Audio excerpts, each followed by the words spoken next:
Hey guys, this is going to be your April 9th, Thursday WOD talk for the day.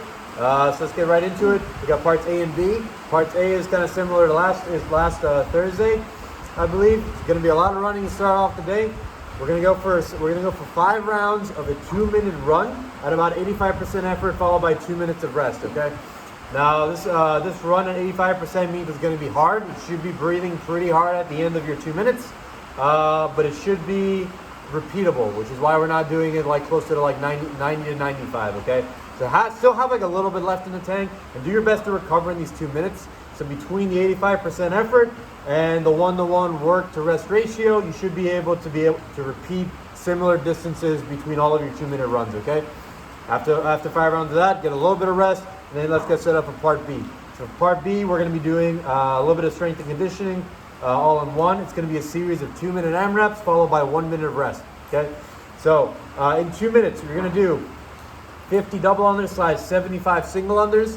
This is for limited equipment. Okay, we'll go over everything in a moment, but for limited equipment, 50 dubs, 75 single unders, 12 kettlebell sumo deadlift high pulls, and then we're going to do an AMRAP with whatever time you have left. You're going to work on some kind of pressing movement. Okay, so if you can do handstand push-ups, handstand push-ups. If not, try to do them on a box, on your feet or knees. If not, go ahead and do like a pike press on the ground. If all those are hard, we're gonna do traditional push-ups today. If that's hard, incline push-ups, okay? Just some form of press. If not, you can also switch it up and do some form of dips. Ring, box, chair dips, whatever you got, okay? We'll go over a few of those variations in a minute, okay? 2-minute AMRAP. Get through these movements, and then your score is going to be however many of your pressing movement you can get in that 2 minutes. Rest a minute, repeat for 5 rounds, okay? So let's get into the movement demos. So to start off with, we got some stuff for the warm-up. Just make sure I'm in frame. So for the warm-up, you're going to go ahead and start with a 200-meter run. After your 200-meter run, get back inside or wherever you are. You're doing 10 fire hydrants. So you're going to be on your hands and knees here. You're going to go ahead and just lift your knees straight out to the side, and then go ahead and bring it on back, squeezing your butt, okay? Keeping everything nice and in line, hips in line, and not moving anything else. Bring it on back here from the front. It'll look like this. Lift your leg up to the side. Squeeze your butt as you bring it on back, okay? Try not to lift your hip up to the side like that. 10 per side. You're going to go ahead and do 10 push-up to down dog. We're just doing a push-up down here, press up. Spend an extra second here to stretch out your shoulders and keep your belly tight. Do 10 of those followed by 5 Cossack squats each side. So go feet out nice and wide. You're going to go ahead and hinge back at the hips like you're doing the squat. Bring it on down to one side, back up. Keep your foot with the weight on, nice and planted. I don't want to see heels coming off the ground. Keep it down, come back up, okay? Inside, and back, up, back, and up. Okay, that's the warm-up. Now, to get into the movements, so 50 dubs, 75 single unders, just keep the rope nice and close, feet together. Not gonna go over that too much. For your kettlebell sumo deadlift high pull, I'm gonna have a demo for the movement. So, you're gonna start with the kettlebell between your feet. I wanna make sure that when you start, it's between your feet, not out in front of you. So just right between your feet. So setting up, you're gonna come up, squeeze your butt, bring your elbows up nice and high. Kettlebell is going to come up to just under your chin, okay?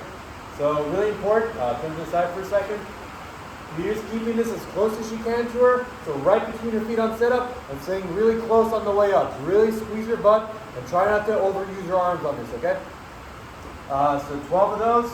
And then you're going to go ahead and do an AMRAP of handstand push-ups. This is going to be against the wall. This can be piked on a box. So we're going to set up. She's going to put her knees in the box. You can put your feet if you want. If you're a little more flexible or like want a bigger challenge for strength, you can put your feet on the box. Knees are fine too. You're going to set up here at the very top. Her head's going to be between her hands, head tucked in. Her hips are going to be she's going to keep her hips over her shoulders as much as she can. On the way down, she's going to bring her head forward of her hands, forming this tripod. Come back up, pushing her head right back to where it started. On the way down, head comes forward, elbows are pointed back. She presses up. And then push yourself right back through that window that our arms made, okay? Thanks for that. You don't have any of that, but you still want to do something overhead. You can do a pike press. So go ahead and go feet nice and wide again. You're going to do like a little bit of a straddle as you come forward. Keep those elbows. You're going to hinge forward again. Head comes forward.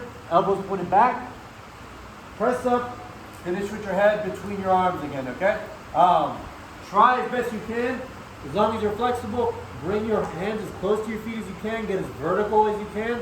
If not, you can bring them out a little out in front of you, okay? If any of that's difficult, go ahead and do a push-up instead. Or you can do incline push-ups on some kind of surface, sturdy coffee table, box, whatever you got. If not, we can also do dips on a box or a chair, whatever you got between two or in front of one.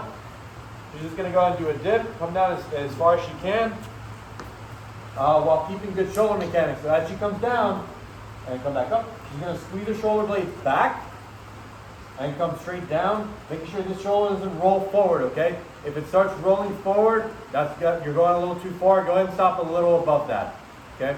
So that's going over a lot of stuff for just pressing in general. A lot of that's gonna, so this is all the limited equipment version. A lot of that's gonna come up for the bodyweight version too. If you're doing bodyweight, go ahead and do 20. Your workout's gonna be 20 jumping jacks instead of double unders. Followed by 12 Cossack squats. So what we did in the warm-up again, go out wide, go to one side, then the other, so 12 total, followed by AMRAP of chair dips. Okay, so again, really I'm just gonna have you pick any pressing movement for the day that you want to work on and you want to like spend a little more time with. My only thing is make sure you pick one movement for the day. Try not to switch between them, okay? Try to pick one movement to work on for that day for your pressing movement. If you have and then you can do a minute rest and rest for 5, and do that for 5 rounds, okay? If you have a home gym, we're gonna go ahead and do 50 double unders or 75 singles, 6 deadlifts at 60 to 70%. So you're gonna have a barbell, you're gonna set up on the deadlift, just go conventional for this one, hands outside your legs, coming on up, squeeze your butt, squeeze your gut on the way up, okay? Pretty straightforward. Nothing I'm going to say too much about that. 60 to 70% can get heavy for 6 reps if you haven't done too much. Make sure you keep your core really tight, okay? Followed by AMRAP of handstand push-ups, or again, any pressing movement for the day. So that's all the movement demos. Really, review for part A, just consistent, just repeatability. Try to go pretty hard, but be able to repeat that effort every single round. 85%. Your part B, get through the first movements as quickly as you can, so you can get to the AMRAP, or get to the AMRAP of the pressing movement, which is going to be what you're going to be scored on today. Okay. For the pressing movements, pick one movement for the day to work on. Handstand push-ups against the wall, make them piked, piked against the box, piked against the floor, dips, push-ups, whatever you want. Just pick one of them. Okay. If you have any questions, you know where to reach us. Happy WODing, guys.